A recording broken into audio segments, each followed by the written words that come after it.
কালো জাদু।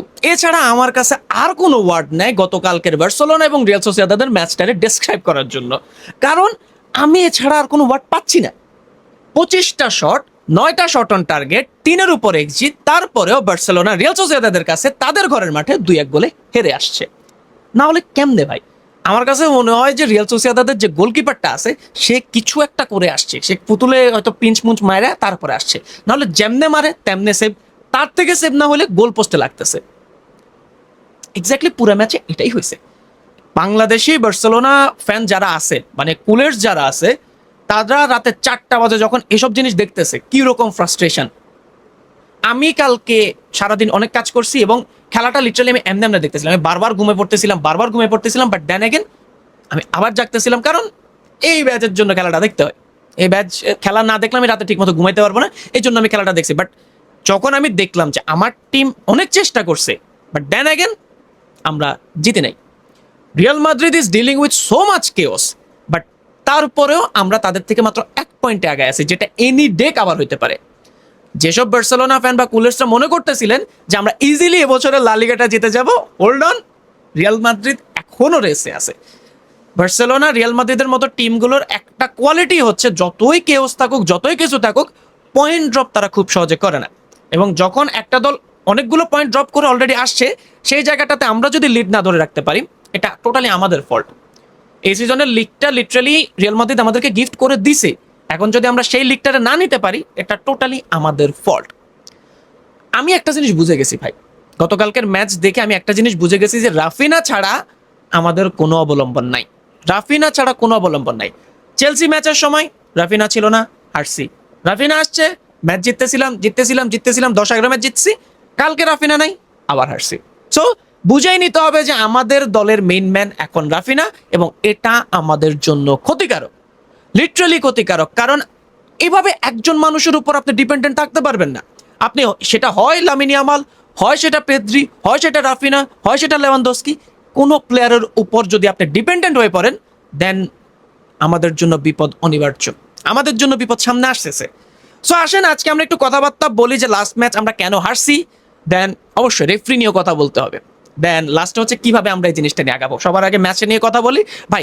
30 সেকেন্ডের মাথায় যখন ওরা আচমকা বলটা ঢুকা দিছিল, আমি হার্ট অ্যাটাক করতেছিলাম যে ভাই কেন হয়ে গেছে। পরে দেখলাম যে অফসাইড, এবং বার্সেলোনার অ্যাপ্রোচটা আমার কাছে ভালোই লাগতেছিল।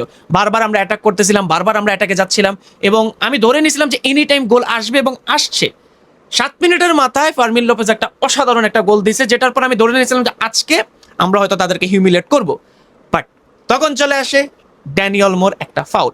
যখন বিআর চেক দিচ্ছিল আমি চিন্তা করতেছিলাম কেন, পরে দেখলাম যে সে ফাউল একটা করে বসছে, যার কারণে গোলটা ডিসঅ্যালাউ হয়ে যায়।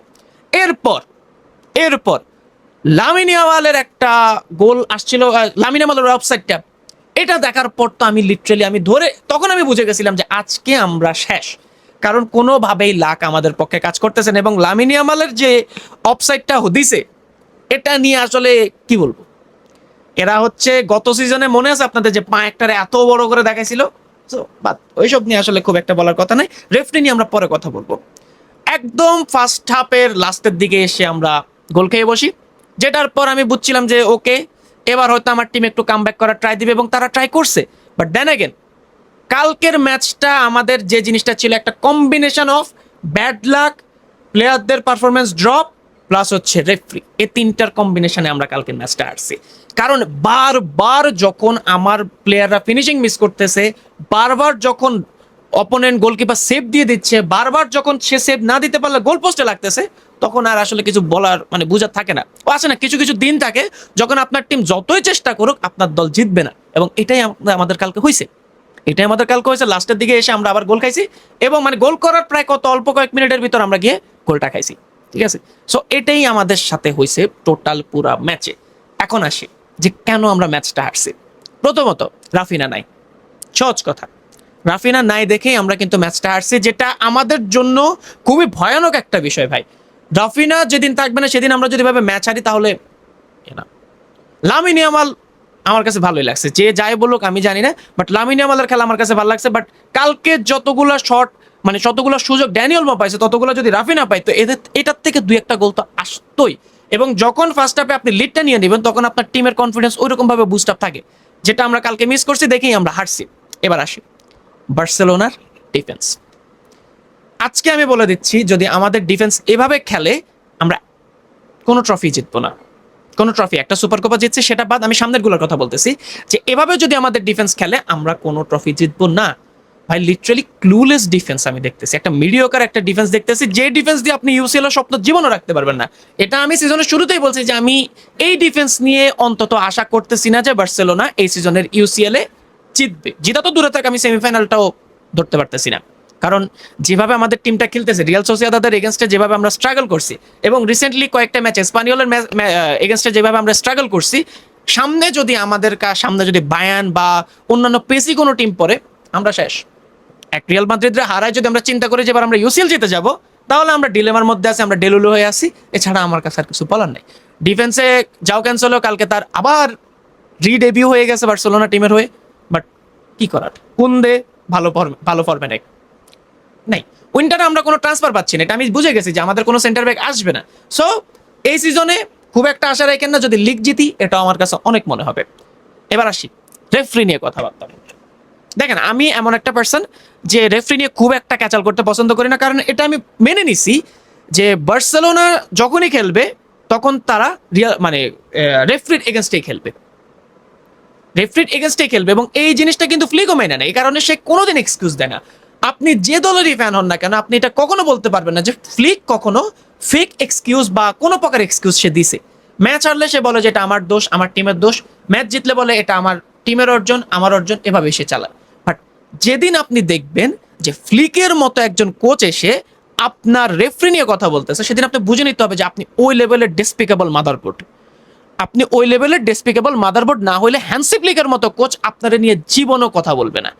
তাহলে ওই লেভেলের ব্যাড রেফারিং তো কালকে হয়েছে, এটা আপনি বুঝে নেবেন। এবং লা লিগা এবং স্পেনের রেফারিং এটা এরকমই, এটা বার্সেলোনার জন্য যেমন রিয়াল মাদ্রিদের জন্য তেমন, এটাই হবে। আমি বার্সেলোনা ফ্যান হয়ে বলতেছি যে এই দুই দলের এগেনস্টে তারা কেন জানি খুব লাগালাগি করে থাকে, I don't know why, but এটাই হয়। সো রেফারি নিয়ে আমার খুব একটা বলার কিছু নেই। আমাদের টিমরা ওই রকম ভাবে খেলতে হবে যে রেফারি টেফারি বাইরে সরাও, মাঙ্গেন নাতিদের ফালাও, আমাদেরকে ভালো খেলতে হবে, এছাড়া আমি আর কিছু দেখতেছি না। যাই হোক, কিছু কিছু ম্যাচ দরকার আছে যেখানে আমরা হারবো, এবং এই দিনটা ছিল এরকম যে ম্যাচে আমাদের হারাই ছিল, আমাদের কপালেই হার লেখা ছিল, এবং এই ম্যাচ আমরা যেমনে হোক তেমনি হারছি। ভালো খেলে হারছি, খারাপ খেলে হারছি, ডাজেন্ট ম্যাটার, হারছি। বাট সবশেষে আমি একটা কথাই বলবো যে উই আর কুলার্স। আমরা জিতবো, আমরা হারবো, বাট আমাদের সবসময় মনে রাখতে হবে যে আমাদের টিমটা ওই একটা টিম যারা যে কোনো মুহূর্তে যে কোনো পরিস্থিতিতে বাউন্স ব্যাক করতে পারে। সো হোপ হারাবেন না, বি মোটিভেটেড অ্যান্ড বিস্কেল বার্সা। সো আজকের ভিডিও কেমন লাগছে, কালকে আপনার কাছে ভালো কার খেলা লাগছে সেটা কমেন্ট করে জানাতে পারেন, এবং পরবর্তী ভিডিও পর্যন্ত সবাই ভালো থাকবেন, সুস্থ থাকবেন। সবাইকে আসসালামু আলাইকুম।